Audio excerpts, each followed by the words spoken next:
அரியலூர் மாவட்டம் காசாங்கோட்டை கிராமத்தைச் சேர்ந்த பசுமைக்குமார் மரத்திலிருந்து விழுந்து மூளைச்சாவு அடைந்துவிட்ட நிலையில் அவரது உடல் உறுப்புகளை குடும்பத்தினர் தானம் செய்துள்ளனர். குடும்பத் தலைவரின் இழப்பையும் தாங்கிக் கொண்டு உடல் உறுப்புகளை தானம் செய்ததன் மூலம் 8 பேரின் உயிர்களை காப்பாற்றியிருப்பது பாராட்டத்தக்கது என பாமக தலைவர் அன்புமணி ராமதாஸ் கூறியுள்ளார். நடுவண் நலவாழ்வுத்துறை அமைச்சராக இருந்தபோது தேசிய உடல் உறுப்புதான திட்டத்தை தொடங்கி வைத்ததை அவர் குறிப்பிட்டுள்ளார்.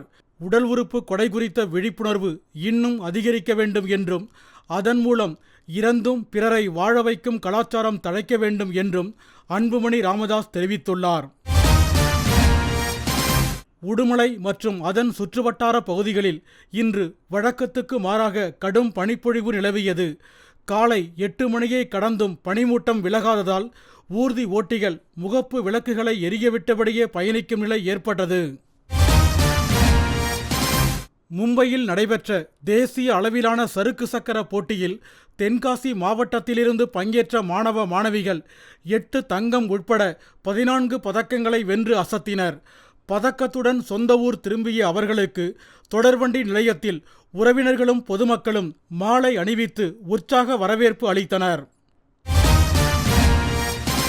கள்ளக்குறிச்சி மாவட்டம் உளுந்தூர்பேட்டையைச் சேர்ந்த NLC ஊழியரான முத்து சாலையோர மரத்தில் தூக்கில் தொங்கிய நிலையில் சடலமாக மீட்கப்பட்டார்.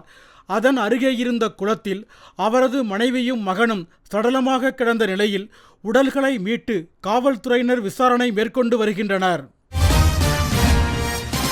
நடுவண் அரசின் புதிய உணவுக் கொள்கை மூலம் மாநில அரசுக்கு பதிலாக தனியார் நிறுவனங்களால் நேரடியாக நெல் கொள்முதல் செய்யும் திட்டத்தை ரத்து செய்ய கோரி கும்பகோணத்தில் கையில் நெற்கதிரை ஏந்தியும் நெல்மணிகளை தரையில் கொட்டியும் விவசாயிகள் ஆர்ப்பாட்டத்தில் ஈடுபட்டனர். டெல்டா மாவட்டத்தில் நெல் கொள்முதல் நிலையம் இல்லை என்றால் விலையை விவசாயிகள் தீர்மானிக்க முடியாது, குறைந்தபட்ச ஆதார விலையும் போய்விடும் என்கின்ற நிலைமையில் நாங்கள் விவசாயிகளாக நாங்கள் இருந்து கொண்டிருக்கிறோம். அத்தகைய அடிப்படையில் உடனடியாக தமிழ்நாடு நுகர்பொருள் வாணிப கழகம் முழுமையாக செயல்பட தமிழக அரசும் ஒன்றிய அரசும் நடவடிக்கை எடுக்க வேண்டும்.